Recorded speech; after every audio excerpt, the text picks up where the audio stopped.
Today on Time to Discuss, I have Julie Caraccio joining me. Julie, thank you for joining me.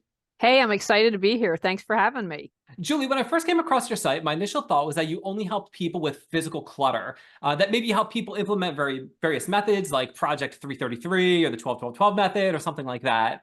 Now, looking a little deeper at your site, though, it looks like you help people both with the physical stuff, but also the mental clutter as well. So, Julie, let's start here. When a person asks you, what do you do for a living? What is your typical response?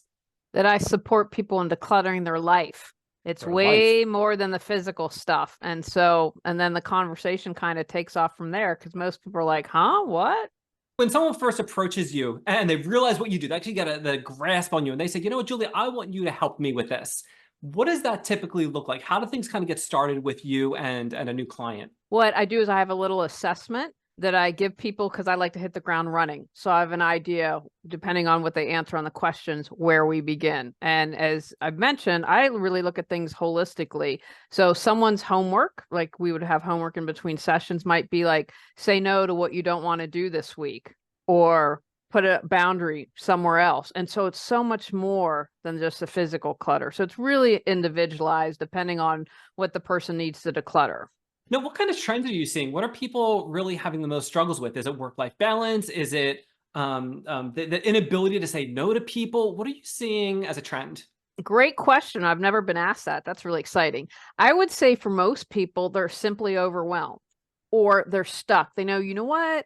I'm not happy in life. I'm stuck. What is that? How do I move past that? And they just don't know. Quite a few months ago, I was speaking with a mental health professional. And one of the things that he was saying was that it seems to be, in his experience, in a post-COVID world, he's seeing a lot more people are having those feelings of being overwhelmed, of anxiety. Now, I don't know how long you've been doing this, but are you seeing any kind of correlation between the recent past and the distant past as far as people being overwhelmed? Great question. I've been doing this since 2009 and for me no difference. It's the anxiety is usually there with people, the feeling of overwhelmed, being overwhelmed, that is hasn't changed. It's always been that way for the people I work with.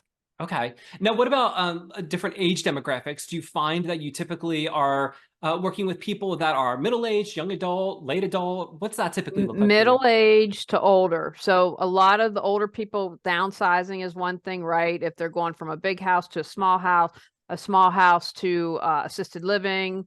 Middle-aged people are like, you know what? I don't want to leave this to my kids. The younger generations, really, most of them are in good shape. Like, I don't want stuff, right? Don't give it to me, give it away. I don't want to have to deal with it. So it's typically, 30s and above for sure. And I would say even a little more 40s, 50s and higher. So when it comes to the people that are a little older and they're looking to downsize, what are some of the struggles they're coming up with in regards to decluttering? Letting memories go, right? It's lots where a lot of people struggle. And the other thing is like, I have all this stuff. I'm going from 4,000 to 2,000. What do I get rid of? And it can be overwhelming. Like, I have all these things to do, but I'd say memories are the largest part. And then, it's like, okay, if I have a closet full of clothes and that's suddenly cut in half, what is it that I'm willing to let go of? Right. And that can get people really stuck, right? If you're indecisive, that can be a huge roadblock. And what's some good advice that you have for someone that does encounter those roadblocks where they just can't get started? There's just too much to do. They don't know where to even begin. I would say pick a place to start. So maybe you have a deadline, like, okay, I'm getting kitchen cabinets installed, so I'm going to work on the kitchen first. Oh, I'm not doing something. I'm not paying my mortgage on time. Whoops, that's a big one. Then start in your office, right? Or if you need a good night's sleep and your bed's full of clutter, you need to start there. And so ask yourself those questions. Or something's driving you nuts. Like, it drives you crazy every time you walk by your living room and it's a hot mess. Start there. So ask yourself a couple of those questions, and that can help you determine where to start. And then the other big thing is chunk it down. Like, as I'm talking to you, I'm in my office. So once you've done a big decluttering, what I tell people is it's super easy to maintain, but I like to be able to cross things off my list. So I would divide my office into bookcase and I'd break it down into the 3 shelves. I'd do built-in. I'd break it down into 7 areas. I would do desk as one. I would do closet as one. And so then I get the satisfaction of feeling really good and crossing off my list. But when you break it down, instead of like, oh my gosh, I have an entire house. Well, let me start with one room and then go from there. And the more you do this, the easier it becomes, and you build those steps to have momentum. When you're working with people, do you typically work with them for a set period of time? Is it normally like 3 month chunks or 6 month chunks, or All what's that? individuals. I couldn't tell you an average thing. It really is individual. Now, how about a typical day? What does that look like for you when it comes to your work? What does a typical day look like? Well, what I love about it is I don't have any typical days. And I've learned doing this that I could not sit and do the same thing over and over again. So it might be having an introductory meeting with the client. It might be going to the client's help in decluttering. I do a lot of writing. I've written books. I did a podcast for a long time. I do blogging. So doing social media, right? Kind of admin stuff, or I'm looking to get some stuff tweaked and I need to talk to a web person. See what else, coaching clients. That's something else that I do and I love.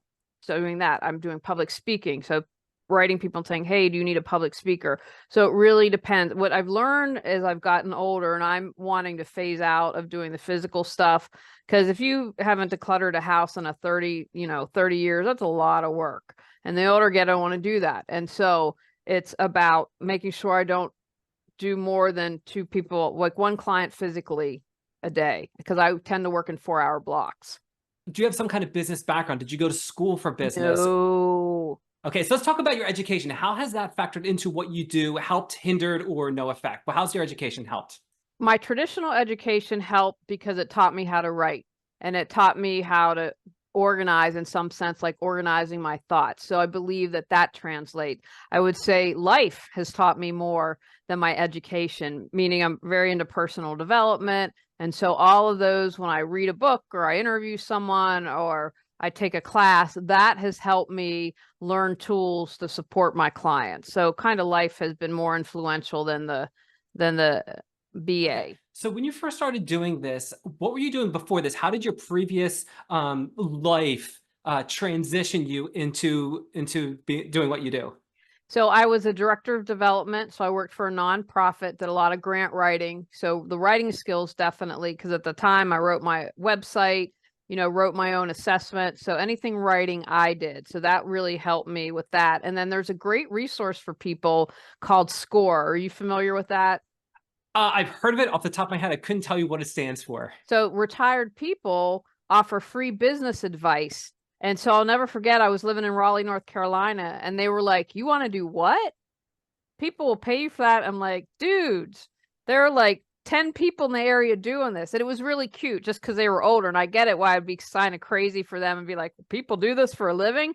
But it is a wonderful, valuable resource for someone starting their own business. Okay. And how did you stumble across them? Recommended. It was one of the things that I learned to do early on as soon as I started my business was network. Get out there and meet people because people do business with people they like. And then also someone who had a similar business. Like I connected with a guy who cleaned rugs and he could be like, oh, you know what? You should talk to this lady first because you need to declutter and get some stuff out of there before I can come clean the rug. And so networking was a definite huge part of it. It's interesting. I was speaking with a woman, Lisa, about a week ago or so. We were talking about, she has a nonprofit down in the South, and she was also talking about the importance of networking, and that you never know, especially from a nonprofit perspective, Mm-hmm. who is going to be able to help you with what particular thing that you need help with, and it's huge. So that's interesting to hear you saying the same thing. And it makes sense, you know. It absolutely does. And I'm not for everyone. And so if I can't support someone, I'd like to be able to refer them. You know what? I don't think we're a good fit, but hey, here are a couple other people that you might check out that might be a better fit for you. And then, hopefully that's reciprocal and people who weren't a good fit would refer me business. But how saturated is this particular industry? Excellent question. I'd say where you live really makes a huge difference. When I was in Raleigh, North Carolina, a lot of people. I'm really the only one doing this in Wheeling, West Virginia, where I live now. But I also work with people virtually. So then, you have lots of choices with that. So I'd say it's really about the market where you live. And then if you're in a city like San Francisco or LA or New York, where you have a ton of people, you can support that. Being in Raleigh, probably, gosh, by the time we left a couple years ago, maybe 15 or more people did it, a little bit saturated, in my view. If someone wants to do this, they obviously have to, be an entrepreneur, start their own business. It sounds like if someone has a hard time doing that, has a hard time speaking with people, has a hard time, maybe, marketing efforts or website stuff or finding people that could do those things for it, it sounds like that could be a bit of a challenge. Yeah, absolutely. And one of the things coach people who are starting their organizing business or want to be solopreneurs or entrepreneurs. So that's one way you can do it. And then again, that goes back to networking, finding people that can help you with that. Now, in your opinion, if someone is looking to transition into this type of career later in life, what types of, and it might seem like a bit of a redundant question, but what types of skills would be very helpful for someone that's exiting a previous career and entering this one, that skills they may have gotten that they can leverage and really take hold in this new career? What do you think some of those would be? Well, I started this at 40, so I say go for it. I'm really passionate about that. I would say having the ability to speak, and it doesn't, hey, you don't have to start off with professional speaking. I couldn't do a 30-second commercial and I'd have to stand up at a network event and describe what I did. But people are like, keep going, you can do this. So I'd say speaking is great, writing, because you're going to have to sell yourself. And, I'm horrible at that. So I need support with that, even though I consider myself a really good writer in other ways. I think being organized really helps you. I mean, if you're like, okay, I've got to get blog posts out, I've got to get social media posts out, I've got to have a calendar with networking events. So those are a couple skills that I believe are valuable. While different degrees might be helpful, like going for business or going for marketing or going Hmm. for web design. Well, they may be helpful. It sounds like they're probably not a precursor to doing what you do. Not at all.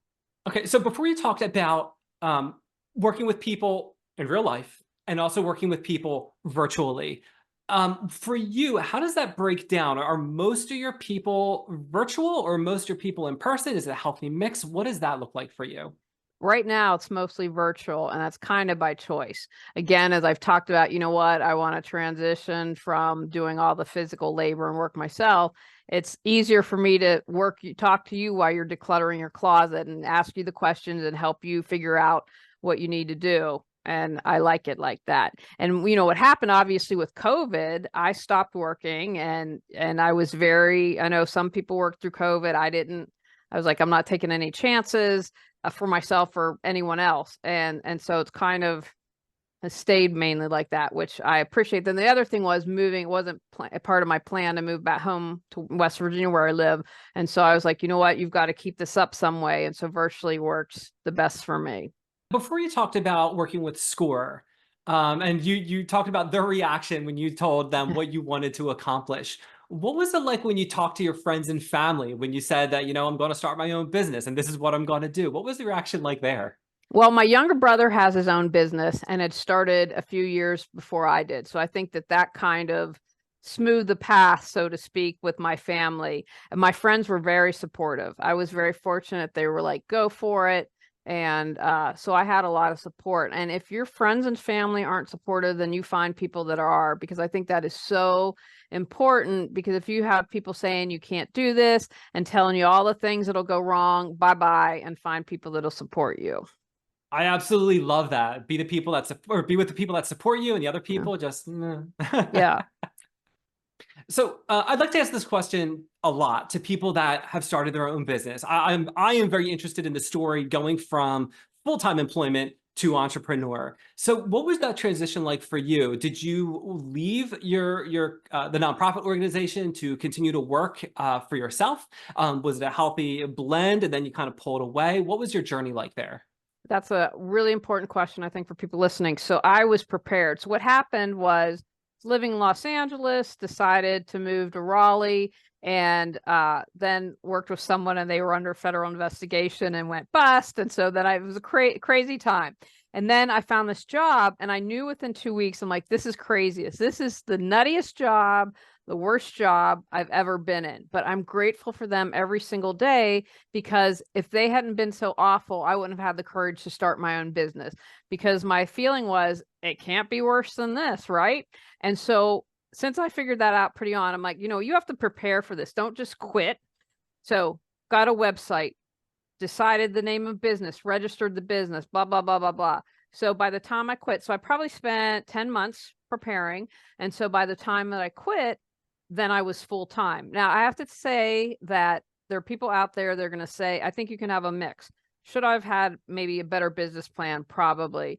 But I'm also someone who believes in following your heart, following your intuition, and that's really important. And so, when I quit, I'll never forget it was July 1st. Here I am. I didn't have any business, but I was like, okay, it's time to start networking. But I had everything in place to hit the ground running. That's beautiful. I love that. I love that story. And I think sometimes, and not that your method is wrong or your method is right, but I feel like people that they could easily delay themselves. It's like, well, I'm just going to wait until this. I'm just going to wait Yes, until that, and yes. then it never happens. Right. Right. I think that's really important. So you just have to go for it, right? And just say, I'm going to do this. And my feeling was, you know what? If it doesn't work out, you can get another job. That is so true. That is so true. I love that. When I was speaking with Aubrey, she's a children's book author, probably about 2 months ago at this point, and she had a very similar entry into writing books. She was working at a company doing. She was writing for, I think, women's fashion, I think is what she said. Okay. And similar, she was saying that she, while she, and I'm paraphrasing here, Yeah. while she didn't like the job, she's very grateful for that experience because it told her what she didn't want to do, and kind of, again, my words kind of give her the kick in the pants to kind of pursue children's writing.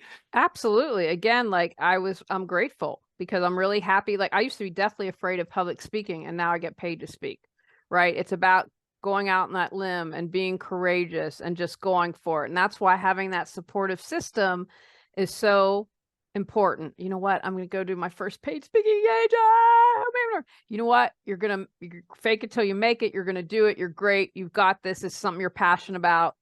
Go kill it. That's awesome. So let's talk about so the public speaking. I believe you said you're also an author. Am I remembering that Yes. correctly? Okay, also an author. You declutter. How did all of that stuff unfold? So I'm assuming when you first started, that wasn't all part of your business plan at the get-go. I'm assuming you're probably more focused Oh, because you had to yeah. be at the beginning. So how did that all unfold for you? Great question. So I had been going and I changed my business name. Don't recommend it. It was Healing Through Organization. And then I did this internet TV show called Reawaken Your Brilliance, which I was like, oh my gosh, I love this. I'm going to make this my business name. So I was interviewing body, mind, spirit experts. So the show transitioned to a podcast. I'm like, oh, there's this thing called a podcast. I mean, I did it for a decade and ended last year. So I was really at the beginning. And so then I would sketch out podcast episode. So I turned that into a book. And then I'm very passionate about journaling. And so I have a whole journal prompt series on decluttering your life. Like they focus on holiday relationships, very, very detailed. And then taking from my own experience. Okay, well, once you figure out what you need to do, here's how you take action and create a goal and create a plan. So the podcast informed the books. And then I was working with a client who was like, can we just talk? And I was like, well, you're the client. We can do whatever we want. So I mentioned I typically work in a 4-hour block. We talked for 3 hours, but that last hour, I can't even begin to tell you how she was able to power through. We dug a little deeper, figured out what was going on and how she could let stuff go. And after that, I'm like, oh, you need to get certified in coaching because this is something that you need to bring into your clients. And in addition to all this going on, I mentioned the market I was saturated. I'm like, so how can I make income while I sleep? How can I differentiate myself? Oh, you want to do public speaking? Oh, great. Now you have books that you can say, hey, you have me speak. How about buy some books? Or can I have a book table? Right. So it was being creative. It was income. It was like all the extras that you could offer. Now, when it came to your books, did you go the self-published route or did you go through a traditional Yes. publish? Okay, so talk to me about that. What was that experience like for you?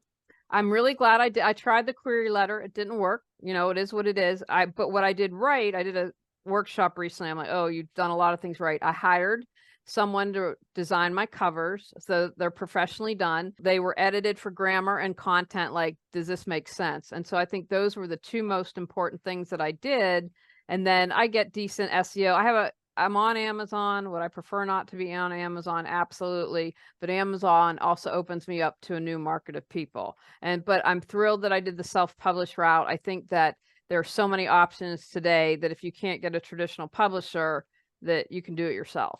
That's really good information. What was the turnaround time like for that? For which part? Say the whole thing. Say from the time you finished writing until it was ready for sale. I hired the cover person while I was writing, but she was really great. She's like, give me some of the book so I can get the vibe that you're going for. So I started that process while I was still writing and then putting it together and then editing. A year, maybe a little. The first time I wrote the book, the first book, which was much more detailed, probably 2 years. Do you just have the one book, or do you have multiple books? I have 15 books. I have Clear Your Clutter Inside and Out, which really holds your hand. Then I have 12 journal prompt series book. And then I have a 21-day Declutter Your Life challenge to jumpstart. If you're like, I'm really overwhelmed, this is super easy. We're going to have an awareness and a take action and then change so you can declutter your life. It's really to like, bam, get you started. Now, for all of those books, I'm assuming you went to self-published route for all of them? Mm-hmm. Okay. Yes. Did the process get easier with each book? As for not the writing, just the publication process, or was it kind of the same throughout? Yeah, no, because I think like I know because I'm working on more books, like I understand what I have to do. Like I brought the ISBN number, so I don't have to do that again because I brought them in bulk. I understand how to upload on Amazon and all the things you have to fill out for that, like, characters and things like that. So I have it down where I can copy and paste things, whereas that took more time to do things. And I don't know if it's changed, but like you'd have to put like what are these things called, like a B in parentheses when you wanted the title bold, and so anyway, things like that. But like, okay, I have what I have here and I can just copy and paste instead of taking the slow turtle route to kind of figure it out and set it up. So now it's much easier, and having a system, knowing what I have to do. Okay, you got the ISBN. Okay, you're going to post on this site as well too, in addition to Amazon, so it goes a lot more smoothly. How important is it for someone that wants to go down the same road that you're going down? If someone wants to be a professional declutterer, how important is it, in your opinion, that they also find these other avenues of not only income but also exposure? Do you think, getting, I don't want to say getting by on decluttering is, I don't want to necessarily say that, but how important is it to kind of have these other tentacles out there? I think it's incredibly important. Again, like if you're 25 and starting this, you're going to have a lot more energy than I am. But you know what? It's physically draining. It can be gross. Let's just keep it real. It can be incredibly gross. And so I just say, and that sets you up for success. If you want to have a sustainable business, then down the road, and then you're planting all these seeds. Like I say, someone buys a book while I'm sleeping, that's income. When it comes to the decluttering again, when you so it sounds like you're physically helping people, like if they're emptying their house, if they're downsizing, it sounds like you're physically Mhm. helping them. Okay. So when you're doing that, what happens to the stuff? Does it get donated, sold, trashed, like a combination of those three things? What does that typically look like? Excellent. I try to be green wherever I can. I won some awards for doing green organizing. It's really what the client wants. So it's, you want peace of mind or do you want money? Garage sales tend to be really, you don't make a lot of money off that. So in my easy life, if you donate and have a pickup, that's the easiest solution. But you say, like, for instance, in downsizing, family and friends, okay, come out in the next 2 weeks, take what you want and carry it out, right? And to try to simplify it as much as possible. But for someone like, what, I need the money. Okay, well then how can we maximize the amount of money you're going to get? And so let's not have a garage sale. Let's have an estate sale, depending on what we have that can maximize that. But you really have to ask yourself, what's most important for you? Is it, you've got to be out of your house in a week. You're probably not going to sell it. Donate's probably what you're going to have to do. And then, yeah, sometimes if it's really big and you need to have a big dump bin, then you might need to do that. But it's, again, like, that's why I think it's so important to plan and do as much preparation as you can, so you have time, so you're not rushed to make decisions, or you don't let go of something that you regret. And then if money's important, then you have the time to maximize how much you make on that. Julie, I want you to go back to the very first client that you had. What was that process like? Not only acquiring that client, but also working with them? Because at that point, you don't necessarily have the credibility. You're a brand new business. What was that like for you? So I was getting back to networking. When I lived in Raleigh, there was a group called the Wild, Wacky, Wonderful Women of the World. And so this was a mainly older group. And so I posted, I think it was like one time a month you could post what you do, because this was all via an email server. And so someone's like, I want to hire you. And she was great and she was awesome. And she was this mom that homeschooled, and she was just completely overwhelmed. But her house everything needed decluttering. But she was really great and supportive. And one of the things that was wonderful about that is, one of the reasons she hired me, in addition to being overwhelmed, was her mother-in-law was super critical. So every time she walked in the door, she'd make a comment about the mess, right? And so that helped that relationship. But going back to decluttering your life, one of her homework assignments was to, please stop. Please don't make any comments about this. And you know what? I'd really like some time away. Can you come on over and watch the kids? Right? Because that would help her rest and recharge. Oh, wow. That's awesome. On all levels. That's really, really cool. Julie, one thing I'd like to do before we end our segment here, I'd like to give the person I'm speaking with the opportunity to talk about a project they're working on, a cause they believe in, their business. So if there's something you'd like to discuss, I'd like to hand the floor over to you. Thank you. Well, so my business was Act 2. I am preparing for Act 3, and I've been thinking a lot about my legacy, right? How do I want to leave the world a better place? I'm super passionate about animals. I'm a cat mom. I'd have 5,000 cats, but the husband won't allow it. So I am in the process of creating a cat sanctuary. There's such a problem with, and I would like to create one for dogs too. And I just had a talk with someone the other day, and I thought, we have a house, and then people don't have to pay the mortgage, right? And they just take care of the animals in exchange, because a mortgage or rent is usually people's biggest expense. And someone's like, I would do that in a heartbeat. So I know that there is an interest in that. So that is kind of the big thing that I have started, my development background. How can I raise funds for this? I know I've got to create a nonprofit, but that's my big thing I'm passionate about. And I hope to leave when I go on to the next adventure.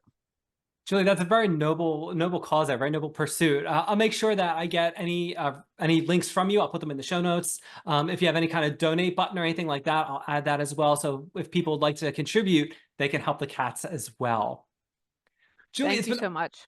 Absolutely. Julie, it's been awesome speaking with you today on Time We Discuss, as we talked about what it's like to be a professional declutterer. Thanks for having me. Thanks for popping in the studio. My name is Dan, and this is Time We Discuss. I really enjoyed speaking with Julie today, and I hope you enjoyed the time too. Make sure you check the links in the description to learn more about her business and cat sanctuary. If there's a profession that you want me to cover, add a comment, and I'll find that person for you.